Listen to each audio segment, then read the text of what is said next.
Magandang buhay mga kabatingting, meron tayong gagawin dito na isang Vivo Y11.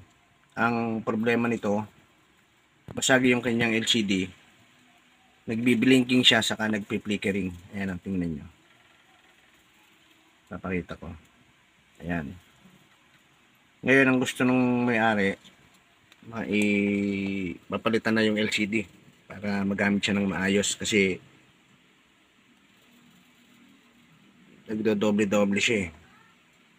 Kaya ang unang gagawin natin, tanggalin natin yung kanyang SIM tray sapagkat magbubukas tayo ng back cover.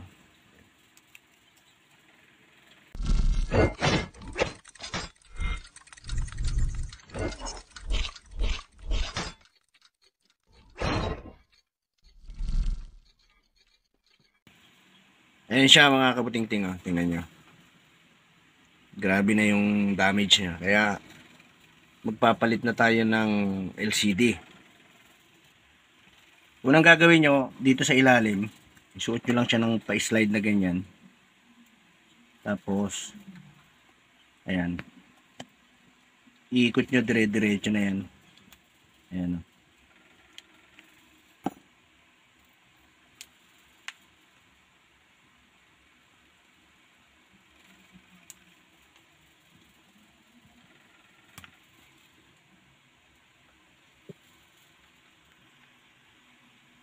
Ngayon kapag naikutan nyo siya, ingat kayo dito. Ito yung fingerprint niya. Dito sa ilalim nyo silipin kung asaan yung flex niya. Bali, iangat nyo siya. Ganyan. Para malaman nyo kung nasaan yung flex niya. Ayan o, tulad nyan. Nandito. Ito yung flex niya. Ito yung dito. Kaya ang gagawin nyo, tanggalin nyo yung tornilyo na to. Para matanggal natin yung flex ng fingerprint sapagkat magiging istorbo yan.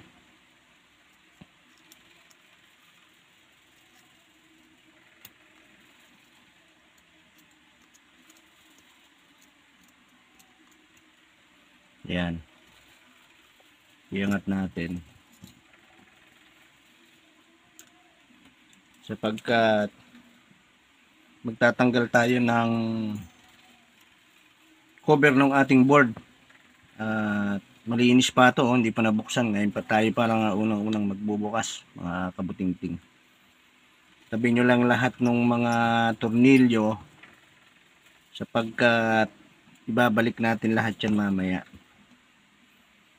Magtatanggal tayo dito ngayon. Iaangat natin yung flex ng ating battery saka nung LCD. Tatanggalin natin itong battery. Subaybayan nyo yung aking video para kung paano ang pagbabaklas ng battery. Tatanong kayo ba't babaklas si battery? LCD yung papalitan. Sapagkat yung flex ng LCD natin ay nandito sa ilalim nung kanyang battery. Yan. Ngayon, iangat natin. Yan. Ito, yung sa volume, iangat nyo na rin yan. Saka sa power. Ito yung sa LCD. Ito yung sa battery. Yan. Ngayon, itong battery, tatanggalin natin. Iaangat nyo lang tong green na to. Tapos yung white na plastic na yan. Yan. Pag ihiwalayin nyo siya, ihilahin nyo ngayon. Bali, ipitin nyo yung white. Yan, ganyan. Yan o. Pag natanggal nyo ganyan, ito, iaayos nyo. Diin nyo lang ng ganyan. Maayos na yan eh. Kailangan mabalik sa dati yan. Huwag nyo siyang pupukpukin. Ngayon, itong LCD, itong flex na LCD, para matanggal nyo, iangat nyo itong plastic na to.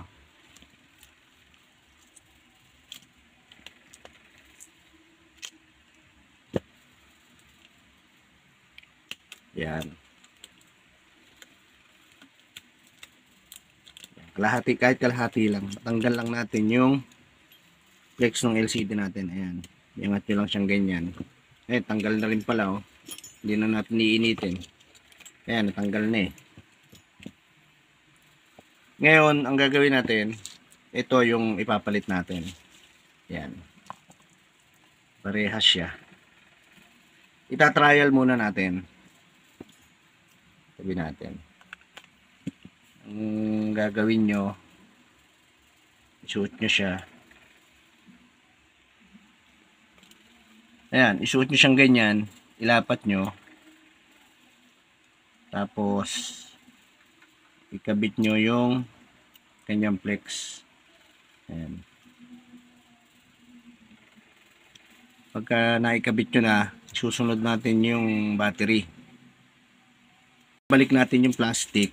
Tapos, ibalik natin yung kanyang battery. Sapagkat itatrial natin siya, baka aring may factory defect ito eh. Kaya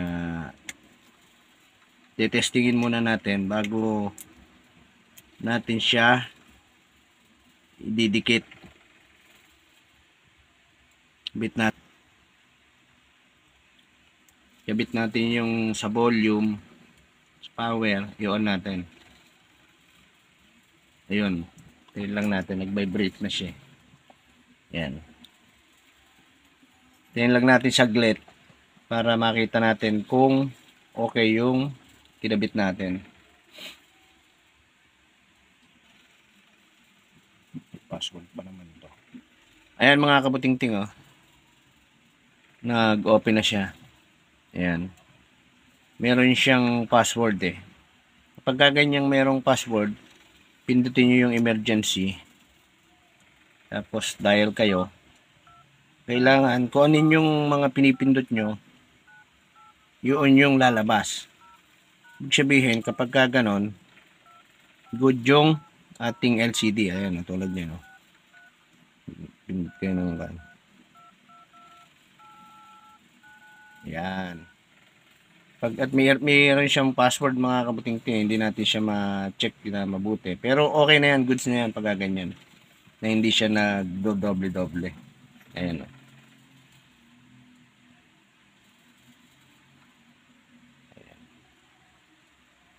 Ayan. Kapag kaganyan, okay na siya.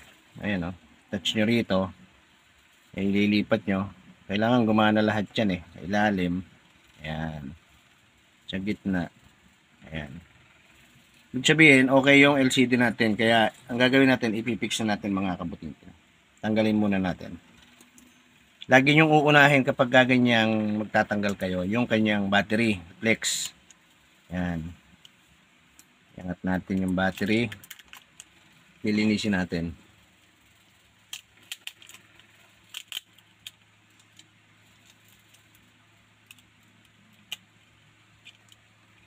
Yan na. Ayan mga kabuting-ting, bago kayo magdikit ng panibago, lilinisin nyo muna yan.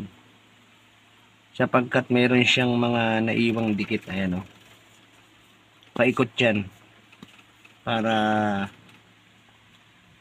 lumapat ng maayos yung ating LCD.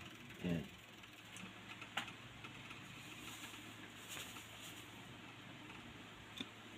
Ayan o.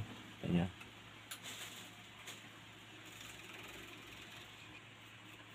Yan mga kabuting-ting, linisin muna natin bago natin lagyan ng panibagong dikit.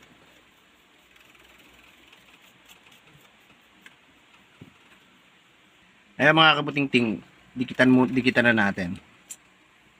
Ang pagdidikit hanggang dito lang. Ayan. Meron naman siyang guide para ayan o.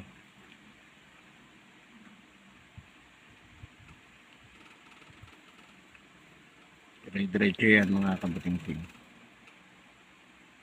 Tapos hanggang dito.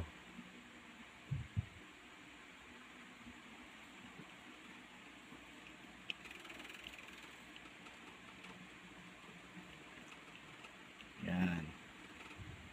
Paikot yan mga kabuting-ting.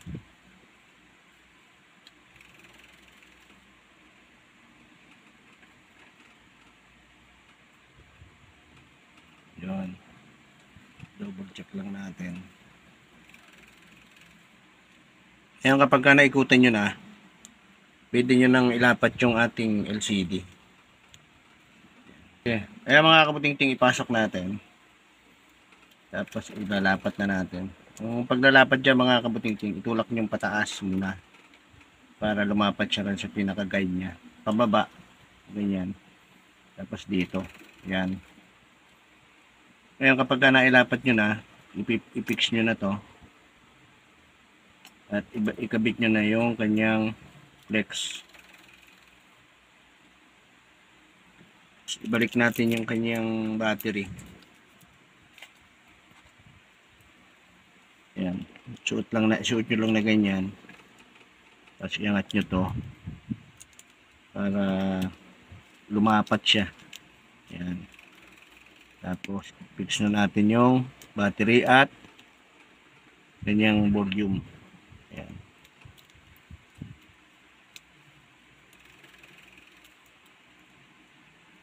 Ikabit na natin mga kabuting-ting yung kanyang mainboard cover. Ayan. Ikabit natin yung mga tornilyo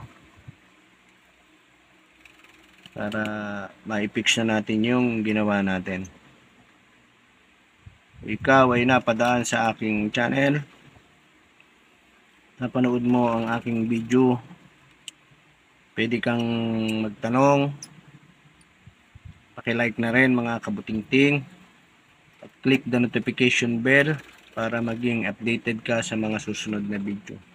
Lahat ng mga katanungan nyo ay sisikapin nating masagot, kaya subscribe na rin mga kabuting-ting, lalong lalo na upang maging updated kayo sa mga video na aking mga ina-upload about gadget at appliances.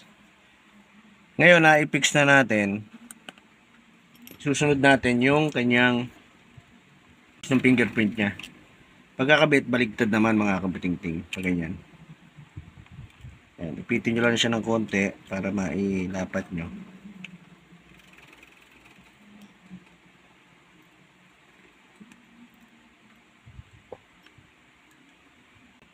Ayan, naikabit na natin. Ilagay natin yung kanyang lock.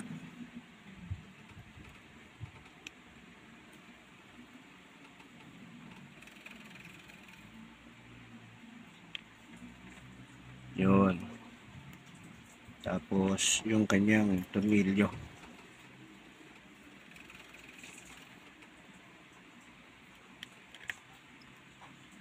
Yan. I-fix na natin mga kabuting-ting.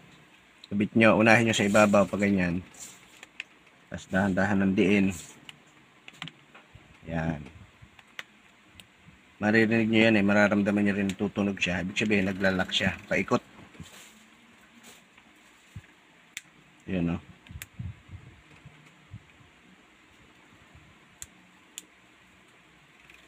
Yun. Okay. Kabit na rin natin yung kanyang SIM tray para bago natin siya i-fix. Yung lalagyan natin siya ng clamp mga kabuting-ting. Ayan. Kalahating oras patutuyuin natin.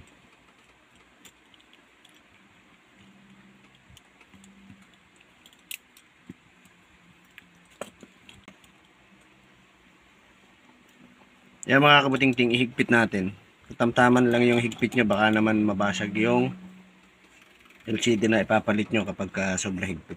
Kung wala kayong ganito mga kabuting-ting, pwede yung rubber band, yung lastiko, tawag na iba.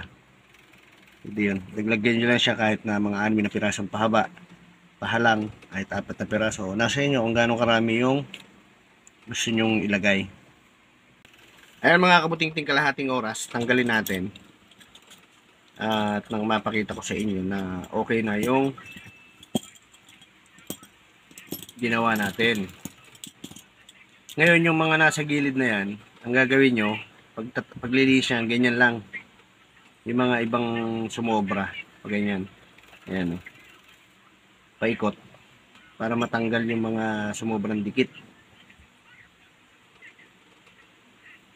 Ayan. Pagka nalinis nyo na,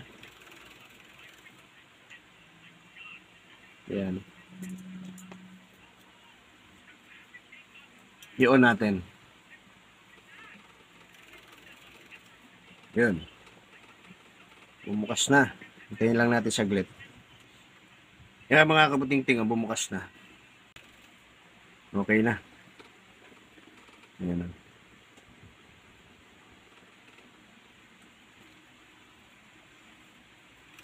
Yun. Ayos na. Magagamit na nung may-ari.